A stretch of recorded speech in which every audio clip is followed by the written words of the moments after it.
ஏன்னா ஆராச அளவுக்கு நாங்கள்லாம் புத்தாலிங்க கிடையாது. நல்லா கவனிச்சு பாருங்க.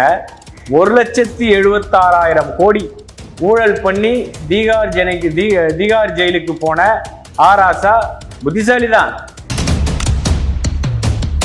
இவங்க அந்த இடத்துல என்ன பண்றாங்க? மொழியால பிரிக்க பாக்குறாங்க. இல்ல நான் என்ன கேட்கிறேன், பவன் கல்யாண் யாருன்னு கேட்டாருன்னா அப்புறம் சேகர் பாபு யாருன்னு தானே கேட்கணும். ஈவேராவை அவர் காலில் போட்டிருக்கிறத கட்டி அடிச்சிருக்காரு. கடவுளே இல்லைன்னு சொன்ன கூட்டம் தானே இவங்க. இப்ப எப்படி கலைஞர் இவங்களுக்கு கடவுளானார்?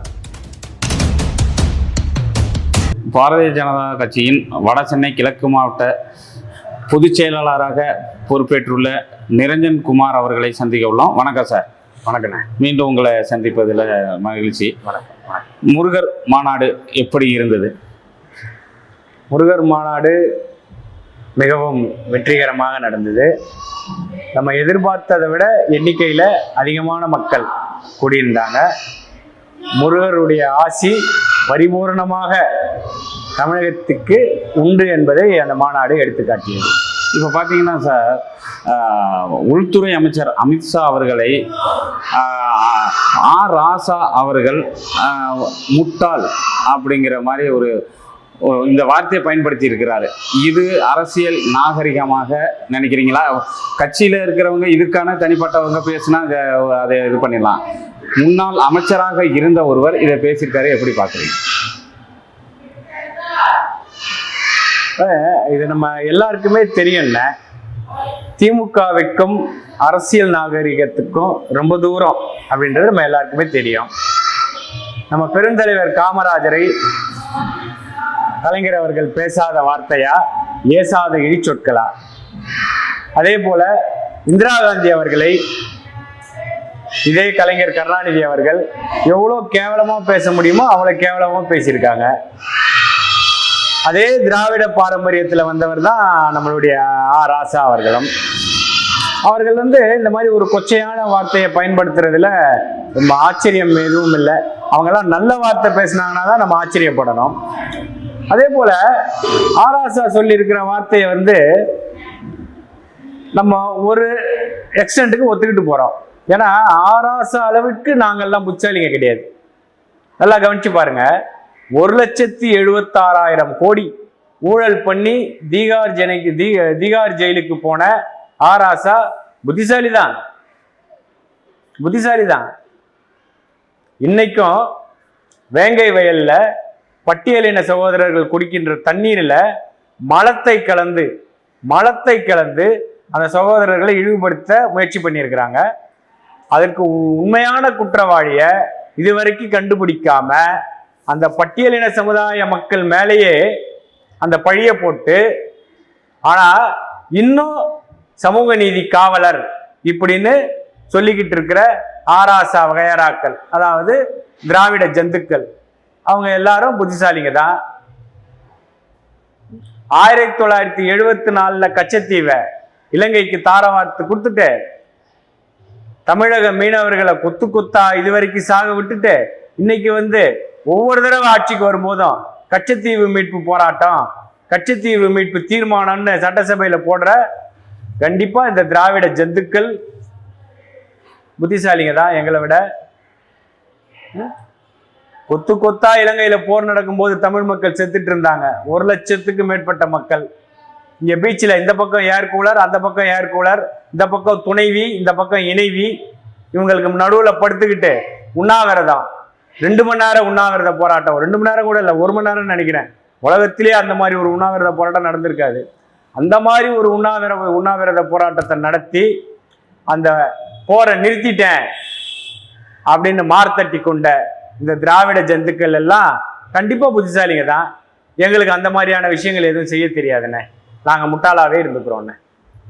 இல்லை, இது ஒரு முதல்வர் கூட இதை எதுவும் கேட்கல. முட்டாள்னு இவ்வளோ ஒரு பெரிய வார்த்தை கண்டனம் தெரிவிச்சிருக்கிறாரு. பிஜேபிலையும் நீங்கள் ஒன்றும் அதை ஒரு பெருசாக எடுத்துக்கல, யாரும் இது பண்ணல. ஆனால் அதாவது பிஜேபி வார்த்தை விளையாட்டுகள்ல ஈடுபடாதுங்க. அவர் எங்களை முட்டாள்னு சொன்னா நாங்க திருப்பி அவரை அடிமுட்டாள்னு சொல்றதுக்கோ, அவர் எங்களை அடிப்பன்னு சொன்னா நாங்க உன்னை திருப்பி ஒரு கொம்பு வச்சு அடிப்போம்னு சொல்றதோ இந்த மாதிரியான வார்த்தை விளையாட்டுகள்ல அநாகரிகமற்ற இது விஷயங்கள்ல நம்ம போக போறது இல்லைண்ணே. அது திராவிட சித்தாந்தம், நம்மளது தேசிய சித்தாந்தம். நம்ம என்ன பண்றோம், ஒரு உள்துறை அமைச்சரை இந்த மாதிரி பேசுறது சட்டப்படி தவறு அப்படின்னு எங்களுடைய மாநில துணைத் தலைவர் அண்ணன் திரு ஆர்சி பால் கனகராஜ் அவர்களுடைய தலைமையில கமிஷன் ஆபீஸ்ல ஆராசா மேல நடவடிக்கை எடுக்க சொல்லி புகார் கொடுத்துருக்குறோம். நடவடிக்கை எடுக்க தவறும் பட்சத்துல அந்த கம்ப்ளைண்ட்டுக்கு மேல நம்ம டைரக்ஷன் போவோம், நீ எஃப்ஐஆர் ரெஜிஸ்டர் பண்ணுன்னு சொல்லுவோம். இப்படிதான் நம்ம எதையுமே சட்டப்படி, நீதிப்படி, நியாயப்படி, தர்மப்படி தான் பாஜக எதிர்கொள்ளுங்க. இப்போ அந்த முருகர் மாநாடை கூட சேகர் பாபு மறுபடியும் கொச்சைப்படுத்தும் விதமாக தான் பேசி வருகிறார். அதை எப்படி பார்க்குறீங்க? தொடர்ந்து இது முருகருக்கு கூடின கூட்டம் இல்லை அப்படிங்கிறப்ப அவங்க நடத்தினப்ப எல்லாம் முருகருக்கு கூடின கூட்டம் அப்படிங்கிறாரு. பவன் கல்யாணம் ஏன் இங்கே அழைச்சி பேசுறீங்க அப்படின்னு கேட்டிருக்காரு. இதை எப்படி பார்க்க? அதாவதுண்ணே, கொச்சைப்படுத்துதல் அப்படின்றது திராவிடத்துக்கே உரிய ஒரு விஷயம். எல்லா நல்ல விஷயங்களையும் அவங்க கொச்சைப்படுத்தியிருப்பாங்க. நீங்கள் நல்லா எடுத்துக்கங்க, வரலாற்றில் எடுத்துக்கங்க. பெருந்தலைவர் காமராஜரை எருமை தோழன், கட்டபீடி காமராஜ், இப்படியெல்லாம் மிக கேவலமாக பேசினவர் அன்றைய கலைஞர் கருணாநிதி. இல்லை, அவர் தொடர்ந்து பவன் கல்யாண இல்லை வரேன். இது போன்று அதாவது தமிழ்நாட்டுக்குள்ள பிரிவினைவாதத்தை உருவாக்குறது எப்படின்னா, தமிழ் பேசுறவங்க ஒரு பக்கம், தெலுங்கு பேசுறவங்க ஒரு பக்கம், வடக்கு வாழ்கிறது, தெற்கு தேய்கிறது, இது போன்று பிரிவினைவாதமே பேசிக்கிட்டு இருக்கிறது தான் திமுகவினுடைய வழக்கம்.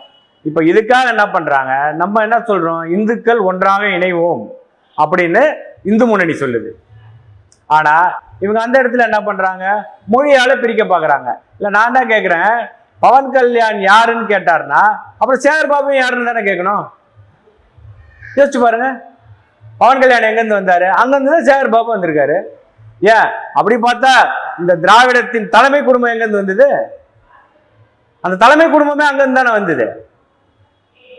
அப்படி இருக்கும்போது இந்த மாதிரி கேள்விகள் எல்லாம் அர்த்தமற்ற கேள்விகள். அவர்கள் பழனியில நடத்தின மாநாட்டிற்கு பெரிய பெரிய விஐபிகள், நீதியரசர்கள்லாம் வந்தாங்க அப்படிங்கிற மாதிரி சொல்லியிருக்கிறாரு. அண்ணா இதுக்கு பதில் நான் சொல்ல தேவையில்லைண்ணே. ஒரு 15-20 வருஷம் முன்னாடி நம்ம நடிகர் அஜித்தே சொல்லிட்டார், மேடையிலே சொல்லிட்டார், எப்படி அவர் இந்த விழாவுக்கு வரவழைக்கப்பட்டார் அப்படின்றத கண்ணீரோட ஒரு மேடையில சொன்னார். ஒருவேளை நம்மளும் இந்த நீதியரசர்களோ அந்த பெரிய பெரிய விஐபிகள்கிட்டயோ போய் கேட்கும்போது இந்த மாதிரியான கதைகள் ஏதாவது வெளியே வரலாம். கேட்டு பார்த்தா தானே தெரியும். ஆளுங்கட்சியினுடைய நிகழ்ச்சி, அந்த நிகழ்ச்சியை வெற்றி பெற வைக்கணும். பணம் அவங்க கிட்ட இருக்கு, படைபலம் இருக்கு, ஆள்பலம் எல்லாமே அவங்க கிட்ட இருக்கும்போது மற்றவங்களாம் எப்படி வர வைப்பாங்கன்றது நம்மளுக்கு தெரிஞ்ச விஷயம் தானே. ஆனா இது எதுவுமே இல்லாம லட்சக்கணக்கில் பொதுமக்கள் கூடியது இந்த முருகர் மாநாடு. நீங்களே யோசிச்சுக்கோங்க, இந்த முருகர் மாநாடுக்கு மக்கள் வந்தாங்களா, இந்த முருகர் மாநாடுக்கு மக்கள் வந்தாங்களா? நீங்களே இதை கண்டு ஆளுங்கட்சிக்கு ஒரு பயம் இருக்குன்னு நினைக்கிறீங்களா இந்த மாநாடு கூட்டத்தை? ஆனா நிச்சயமாகண்ணே அதாவதுண்ணே 5 லட்சம் பேர் வருவாங்க அப்படின்றது இந்து முன்னணி பேர் இயக்கம் சொன்ன கணக்கு. 5 லட்சம் பேர் வருவாங்கன்னு நம்ம சொல்லியும் அங்க காவல்துறையினர், போதுமான அளவில் காவல்துறையினரே அங்க டிப்ளாய் செய்யப்படலை. நம்ம இந்த அரசாங்கம், திமுக அரசாங்கம் அதை அப்படியே கண்டுக்காம விட்டுருச்சு. அங்க ஏதாவது ஆகட்டும், ஏதாவது ஒரு அசம்பாவிதம் நடக்கட்டும் அப்படின்னு. ஆனா கிட்டத்தட்ட 11-12 லட்சம் மக்கள் அங்க கூடியிருக்கிறாங்க. ஒரு சின்ன அசம்பாவிதம் கிடையாது. அந்த நிகழ்ச்சி முடிஞ்சவனே, மாநாடு முடிஞ்சவனே, அந்த மாநாட்டில் பங்கேற்ற அத்தனை பேர் அங்கேயே நின்று அவங்க உட்கார்ந்துருந்த நாட்காலிகளை சரி பண்ணி, அவங்க போட்டிருக்கிற தண்ணி பாட்டில், அந்த குப்பைகள், இது எல்லாத்தையும் சரி பண்ணி அவங்களே, அதுதான் ஒரு சுயம் சேவைக்குடைய வாழ்க்கை முறை. அதையே சுத்தம் பண்ணி இந்த மாதிரி ஒரு மாநாடு நாங்க பார்த்ததில்லைன்னு அந்த மதுரையில் இருக்கிற மக்கள் அனைவரும் சொல்ற அளவுக்கு அந்த மாநாடு வெற்றிகரமா நடந்திருக்கு. இப்போ பார்த்தீங்கன்னா சார், முருகர் தமிழ் கடவுள் இல்லை, கலைஞர் தான் கடவுளுங்கிற மாதிரி அமைச்சர் அன்பில் மகேஷ் பொய்யாமொழி சொல்லியிருக்கிறார். கலைஞர் கடவுளாமா? ஆமா, கலைஞர் தான் கடவுள் அப்படின்னு சொல்லியிருக்காரு அவரு. அதாவது இந்த வார்த்தையை நம்ம எப்படி எடுத்துக்கணும்னா, அன்பில் மகேஷ் பொய்யாமொழி அவர் கலைஞரை கடவுளாக்கி இவங்களுடைய குருநாதர் ஈவேராவை அவர் காலில் போட்டிருக்கிறத கழட்டி அடிச்சிருக்கார். கடவுளே இல்லைன்னு சொன்ன கூட்டம் தானே இவங்க. இப்ப எப்படி கலைஞர் இவங்களுக்கு கடவுளானார்? எதனால கலைஞர் இவங்களுக்கு கடவுளானார்? இலங்கை உள்நாட்டு போர்ல வந்து கொத்து கொத்தா தமிழர்கள் சாகும் போது இங்க வந்து கனிமொழிக்கு மந்திரி பதவி வேணும்னு அங்க போய் நின்றுட்டு இருந்தாலே, அதனால கலைஞர் வந்து இவங்களை கடவுளாயிட்டாரா தமிழர்களுக்கு? இல்லைனா எல்லாரும் இந்தி படிக்காதன்னு சொல்லிட்டு அவங்க குடும்பத்தில் இருக்கவங்களெல்லாம் இந்தி படிக்க வச்சு தயாநிதி மாறனை ஏன்பா நீ வந்து மத்திய மந்திரி ஆக்கினேன்னு கேட்டா, மாறனுக்கு வந்து இந்தி தெரியும் அதனால மத்திய மந்திரி ஆக்கின அப்படின்னு சொல்லிட்டு தமிழக மக்கள் ஒரு 2 தலைமுறைகளை தொடர்ச்சியாக முட்டாளாகவே வச்சிருக்கிறாரு. அதனால கலைஞர் கருணாநிதி வந்து தமிழக மக்களுக்கு கடவுளாயிட்டாரா? அதே போன்று அண்ணாமலை யூனிவர்சிட்டியில கலைஞருக்கு டாக்டர் பட்டம் கொடுக்கும்போது அதை ஆட்சேபனை, அங்கேயே ஒரு மாணவர் இருந்துச்சு, அதை ஆட்சேபனை செய்கிறாரு உதயகுமார்ங்கிற மாணவர். அந்த மாணவர் மறுநாள் கொலை செய்யப்பட்டு பிணமா கிடக்கிறாரு. அவருடைய பெற்றோர்களே வந்து அந்த பாடியை பார்த்துட்டு இல்லை இது என் பையனான்னு தெரியல அப்படின்னு போயிடுறாங்க. இந்த மாதிரி தமிழக மக்களுக்கு பல சேவைகளை செஞ்சதுனால அவர் தமிழக மக்களுக்கு கடவுளாயிட்டாரா அப்படின்னு மாண்புமிகு கல்வித்துறை அமைச்சர் அன்பில் மகேஷ் பொய்யாமொழி அவருக்கு கொஞ்சம் விளக்கமாக சொன்னாங்கன்னா நாங்களும் கலைஞர் கடவுளா இல்லையான்ற முடிவுக்கு வந்துடுவோம். இப்போ இந்த மாநாட்டினால் இறுதியாக இந்த மாநாட்டினால் திமுகவுக்கு அச்சத்தை ஏற்படுத்தி இருக்கிறதா பிஜேபி? ஆனால் திமுகவுக்குன்னு மட்டும் இல்லைண்ணே, இது வந்து திமுகவுக்கு தோளோடு தோளாக நிற்கின்ற இந்து எதிர்ப்பு மனப்பான்மையை கொண்ட அனைவருக்குமே இது ஒரு மிகப்பெரிய அச்சத்தை ஏற்படுத்தியிருக்கு. எதனால் அப்படின்னா இந்துக்கள் ஒருங்கிணைகிறாங்க. இந்துக்கள் ஒருங்கிணையும் போது இந்துக்களினுடைய வாக்கு வங்கின்னு ஒரு வாக்கு வங்கி உருவாயிடும்.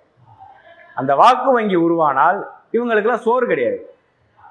இப்போ இந்து ஓட்டு வங்கின்னு ஒன்று உருவானா இவங்களுக்கு எங்கேருந்து அப்புறம் சோறு கிடைக்கும்? அதனால திமுகவிற்கும் அதனுடைய தோழமை கட்சிகளுக்கும் அடி வயிற்றுல ஒரு மிகப்பெரிய நடுக்கத்தை இந்த முருகர் மாநாடு கொடுத்திருக்கிறது என்பது நிதர்சனமான உண்மை. நன்றி சார். நன்றிண்ணே, வணக்கம்.